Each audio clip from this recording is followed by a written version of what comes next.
यूं तो मॉनसून की जानकारी पुराने ज़माने में हमारे बड़े बुजुर्ग और आज के ज़माने में मौसम विभाग दे ही देता है, पर इस पे आप क्या प्रक्रिया देंगे अगर आपको ये मालूम पड़े कि ये कोई इंसान नहीं, ये सदियों से एक रहस्यमयी मंदिर करता आ रहा है। ये चौंका देने वाली सच्चाई ना सिर्फ एक तरफ हमें बेहद हैरान कर देगी, बल्कि दूसरी तरफ हमें इस रहस्यमयी तथ्यों को उजागर करने के लिए भी प्रेरित करेगी, जो सदियों से इस मंदिर को चमत्कारी और आकर्षण केंद्र बनाए हुए है।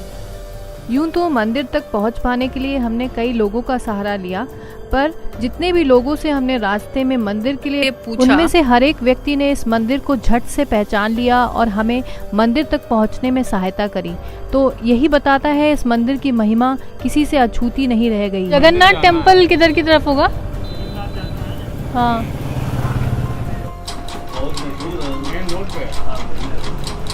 मंदिर किधर है?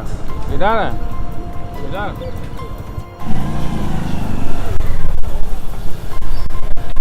ये है, आ गए फाइनली। ये मंदिर इतिहास के पन्नों में उद्योग का शहर जाने वाले कानपुर नगर के बेहटा गांव में स्थित है। यूं तो ये मंदिर बाबा जगन्नाथ का है, पर लोग अक्सर इसकी विशेषता को ध्यान में रखकर इसको अक्सर लोग मॉनसून वाला मंदिर या बारिश वाला मंदिर या अक्सर इसको रेन टेम्पल कहकर बुलाना पसंद करते हैं।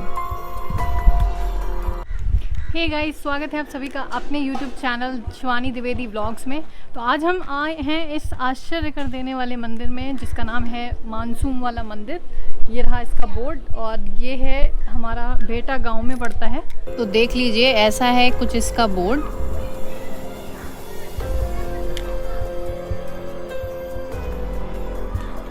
आज तक हम लोगों ने मंदिर का कनेक्शन भगवान की मूर्ति तक तो देखा है, पर एक मंदिर और बारिश का क्या कनेक्शन हो सकता है, ये शायद ही हम और आप में से किसी को इस वीडियो से पहले पता हो। हालांकि 21वीं सदी के लोग शायद ही इन बातों का विश्वास करें, पर यह सच है, इतना सच कि यहाँ पे IIT कानपुर और कई बड़े वैज्ञानिक भी आकर के चकरा गए हैं, क्योंकि मंदिर की महिमा है ही है कुछ इतनी खास।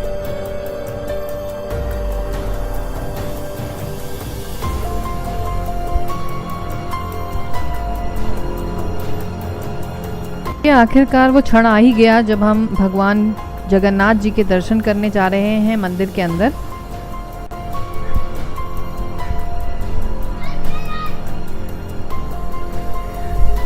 भगवान जगन्नाथ जी का मंदिर है, जहाँ पे आपको बलदाऊ और उनकी बहन सुभद्रा जी भी मिल जाएंगी।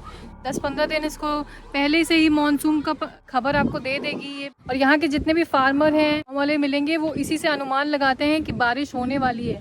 तो ये तो बहुत ही ज़्यादा सरप्राइज़ कर देने वाली बात है। यहाँ पे IIT कानपुर के भी जो है रिसर्चर्स वगैरह भी आ चुके हैं, उन्होंने भी यही बोला, ये महज सिर्फ एक चमत्कार है भगवान का। तो चलिए चलते हैं, देख लेते हैं इस मंदिर को और ये आश्चर्यजनक इसकी कहानी समझते हैं यहाँ के पंडित जी से। अभी हम अंदर चलेंगे और देखेंगे।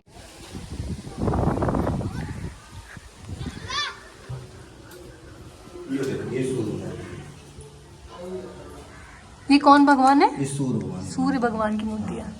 तो इतिहास का मानना है, ये जो सूर्य की मूर्ति है ईसा मसीह के जन्म से 2 सदी पूर्व हुई। इसके बाद सूर्य मूर्ति हुई। अब आइए, ये भगवान विष्णु की लेती हुई मूर्ति। ये इनकी नाम से कमल से ब्रह्मा जी की उत्पत्ति, इधर लक्ष्मी जी पैर दाद नहीं। ये भगवान विष्णु जी की मूर्ति। ये इस प्रकार की मूर्ति का निर्माण कुषाण काल में होता है। ये भगवान विष्णु कुषाण काल पर है, कनिष्ठ 2री सदी। अब ये भगवान विष्णु के द्वार पान जय और विजय। आइए,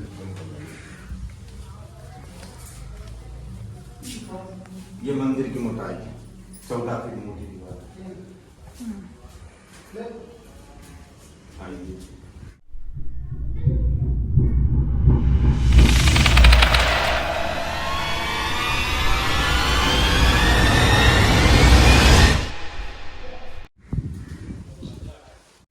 ये जो है मानसून पत्थर है। जैसे ही मानसून बनता है वैसे पत्थर पर से इसके टपकने लगता है। इससे मालूम हो जाता है कि यहाँ मानसून बन गया, बरसात आने वाली है। ये बरसात होती है तो इसे सूख जाता है। इससे जो है बूंदे देखना चाहते हैं तो जून के महीने में आए तो आपको इसमें बूंदे दिखाई देंगी, और जैसे ही बरसात शुरू होगी तो ये सूख जाता है पत्थर। अब आप इधर आएंगे देखेंगे।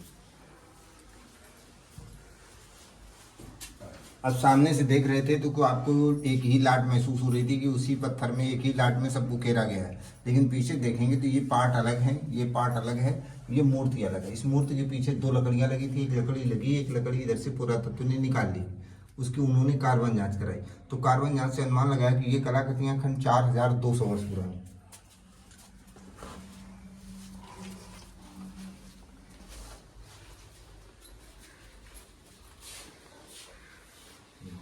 तो आप ये देखेंगे कि 4000 वर्ष पुराना कोई भी स्थान आपको जीवित नहीं मिलेगा, क्योंकि प्रकृति का काम है परिवर्तन, विकास विनाश, ये प्रक्रिया उसकी चलती रहती है। तो इसके अंतर्गत ये 4000 वर्ष पुराना स्थान जीवित क्यों है, इसका कारण ये है कि ये प्राचीन समय में बहुत प्रसिद्ध स्थान रहा। तो यहाँ जो भी राजा आते गए वो कुछ न कुछ पुनर्निर्माण करते गए। इस मंदिर का कई बार जीर्णोद्धार हुआ, ये मंदिर टूटते टूटते इतना रह गया। इसमें जो है सूर्य मूर्ति है, जो सूर्य मूर्ति ईसा मसीह के जन्म से 2 सदी पूर्व बनती थी। विष्णु की जो मूर्ति है लेटी हुई मूर्ति, ये कुषाण काल में बनती थी, कुषाण काल का प्रमुख राजा कृष्ण 2री सदी।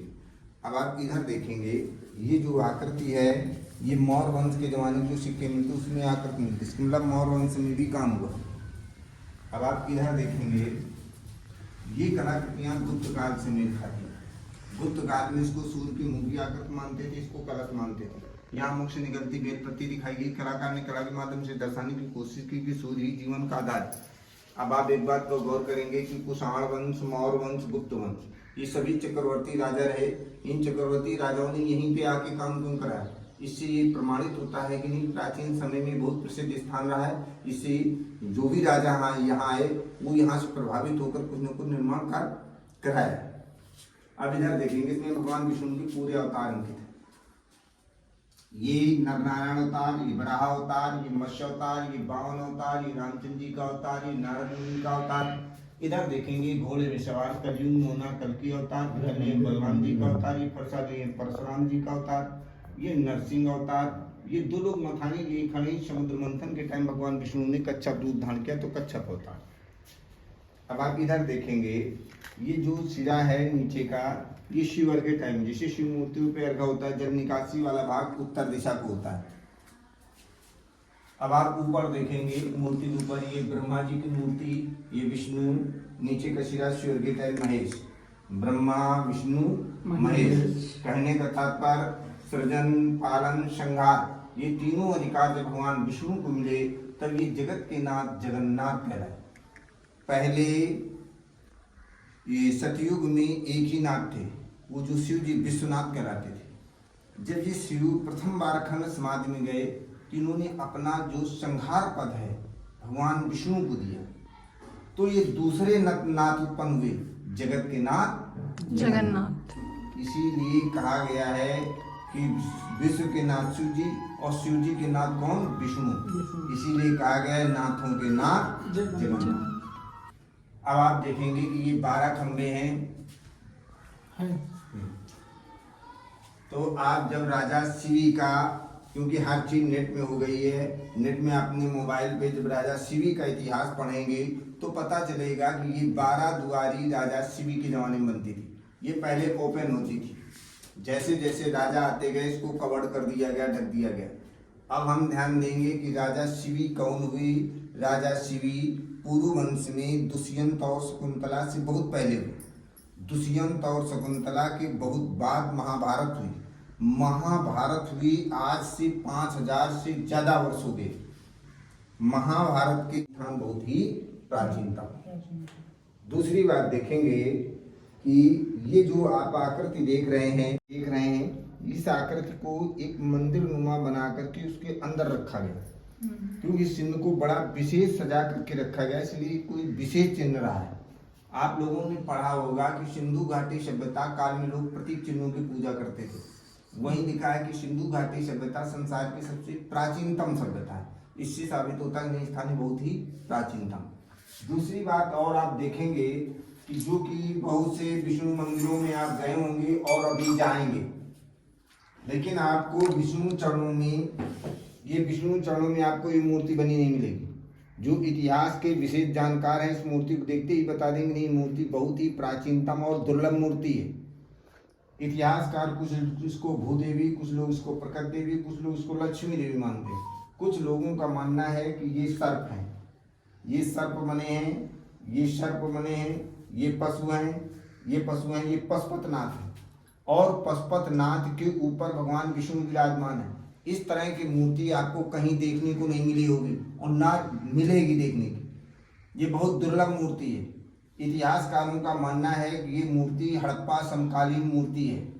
अब आप एक बात का गौर करेंगे कि हड़प्पा और सिंधु घाटी सभ्यता काल के जितने भी स्थान मिले हैं वो सभी स्थान खुदाई से मिले, चाहे लोथाल हो, रोपड़ हो, कालीबंगा हो, हड़प्पा हो, मोहनजोदड़ो हो, सारे स्थान खुदाई से मिले। इससे एक बात प्रमाणित होती है कि प्राचीन समय में एक विश्व लेवल का विनाश हुआ जिससे सारा इतिहास नष्ट हुआ। कोई भी कितना भी पुरातत्वविद हो ये नहीं प्रमाणित कर सकता कि सिंधु नदी के किनारे खुदाई में जो स्थान मिला उस स्थान का प्राचीन समय में क्या नाम था, क्योंकि कोई प्रमाण ही नहीं बचा है। तो हमारे एक तो इतिहास नष्ट होने के 3 मूल कारण हैं। एक तो विनाश, पहला कारण कि जब विनाश से कुछ बचा नहीं तो उससे सारा इतिहास नष्ट हुआ। दूसरा कारण हुआ मुगलिया आतंक। मुगलिया आतंक से इतना इतिहास नष्ट हुआ कि धर्म बचाना बड़ा कठिन हो गया। जैसे बिहार के नालंदा विश्वविद्यालय में आग लगा दी गई, 6 महीने तक पुस्तकें जलती रहीं, हमारा कितना इतिहास, कितना रिकॉर्ड जल गया। तो मुगलिया आतंक से इतिहास नष्ट हुआ। तीसरा मेन कारण हुआ भाषा परिवर्तन, कि पहले की जो भाषाएं थी उन भाषाओं की कोई जानकार नहीं, उन भाषाओं की जान न पढ़ पाने के कारण भी इतिहास हमारा नष्ट हुआ। जैसे कि सिंधु घाटी में जो खुदाई में भाषाएं मिली उन भाषाओं को पढ़ना नामुमकिन हो गया, इससे भी इतिहास में काफी प्रभाव पड़ा। केपी शर्मा है ना? केपी शुक्ला, हाँ, बड़े न्यूज़ में देखा आपको। ये प्रसाद जगन्नाथ जी का, इसके अंदर भी कुछ है क्या? ये जो है शंकर जी का मंदिर है। चलो शंकर जी के मंदिर में भी पैर छू लेते हैं। बम बम बोले।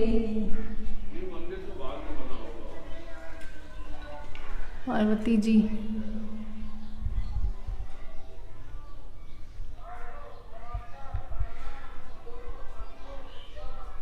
गणेश जी। एक बार हो सकता है रिसर्चर आपको गलत इंफॉर्मेशन दे दें, जो है कि बारिश जो है लेट आएगी या नहीं आएगी। मंदिर के पत्थर से अगर ज़्यादा तेज़ पानी गिरता है तो इसका मतलब ज़्यादा जो है मानसून आएगा, अगर कम तो कम।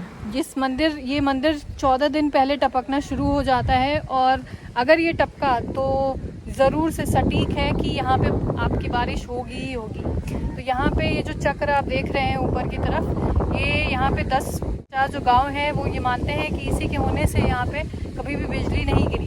बाबा नमस्ते। मंदिर के आसपास के 10-50 गांव के लिए ये जगन्नाथ टेम्पल इतना खास है कि वो उड़ीसा के भगवान जगन्नाथ जैसे यहाँ भी रथ यात्रा निकालते हैं और अपनी मनोकामना को पूर्ण करते हैं। मंदिर की एक बहुत ही खास विशेषता लगी मुझे कि ये चारों तरफ से 14 फीट मोटी दीवार से बना है, जिसके कारण बाहर से ये देखने में जितना ही ज़्यादा विशालकाय दिख रहा है, अंदर जाते हुए उतना ही ये सिमट जाता है। तो आपने देखा कैसे ये देवी चमत्कारों वाला मंदिर हमारे प्राचीन संस्कृति और संस्कारों को समेटे हुए ये एक ऐसा पूंजी है, एक ऐसी धरोहर जो आज गुम सी गई है। तो मैं चाहती हूँ इस वीडियो को आप ज़्यादा से ज़्यादा लोगों तक पहुँचाएं। इस वीडियो को करें शेयर अपने फ्रेंड्स और अपने रिलेटिव्स के साथ, ताकि उन तक भी मंदिर द्वारा दिए गए संदेश को पहुँचाया जा सके कि आज भी इस दुनिया में कुछ ऐसी देवी प्राकृतिक शक्तियाँ मौजूद हैं जिसके आगे हमारा विज्ञान भी नतमस्तक है, और उसने भी ये कबूल किया है कि ये भगवान का चमत्कार नहीं तो और क्या है।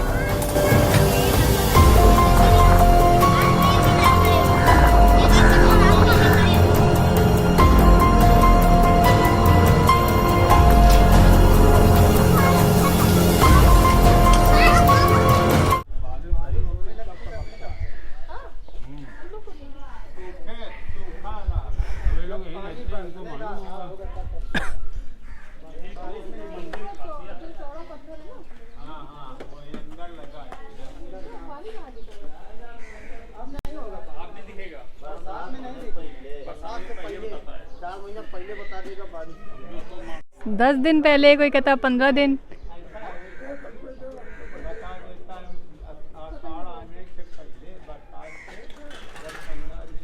बता ही देता, यही बहुत बड़ी बात है। आजकल बताता कौन है।